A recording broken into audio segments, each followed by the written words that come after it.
In this video, we're going to talk about speaker roles, what each speaker does and says during the debate. Let's start with the first speaker. If you're the first speaker, it's your job to set up the case for your team. You have three primary responsibilities. The first is to define the topic. That means explaining what the debate is actually about. For example, in the debate that we should ban cigarettes, you might say, we define cigarettes as tobacco rolled into paper for the purpose of smoking, and a ban means making it illegal to sell or use them. Your definition should be fair and it should be reasonable.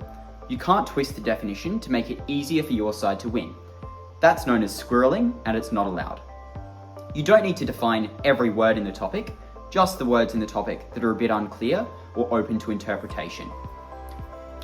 The second primary responsibility of the first speaker is to explain your team's plan for winning the debate. This is called the team split.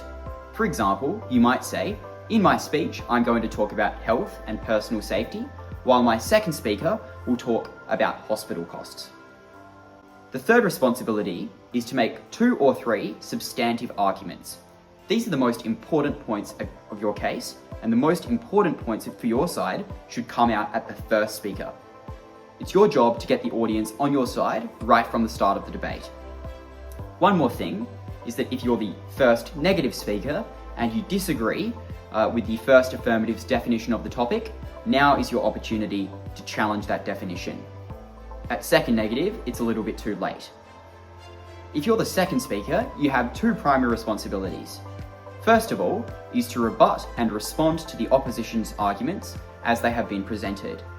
That means pointing out what you think is wrong, unfair, implausible, or untrue. Your second responsibility is to add new points for your team. You can still bring ideas, just like the first speaker. At a beginner level, it's totally okay for your speech to primarily consist of new substantive arguments, but as you improve, you'll spend more time on rebuttal.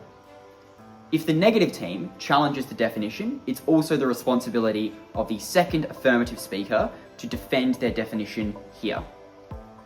The third speaker is mostly about rebuttal. You don't bring in any new arguments. Instead, you summarize what the debate has been about, rebut the entire case from the other team, and you explain why your side should win.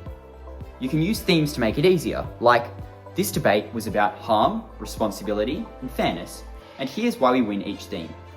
You're allowed to use new examples if they help your rebuttal, but you can't bring in any new arguments. Let's recap those speaker roles.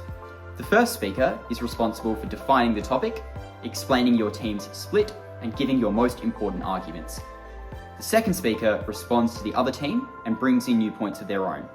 The third speaker rebuts the opposition case and sums up their own team case. Each role is equally important, and when all 3 speakers work together, your team can become really hard to beat.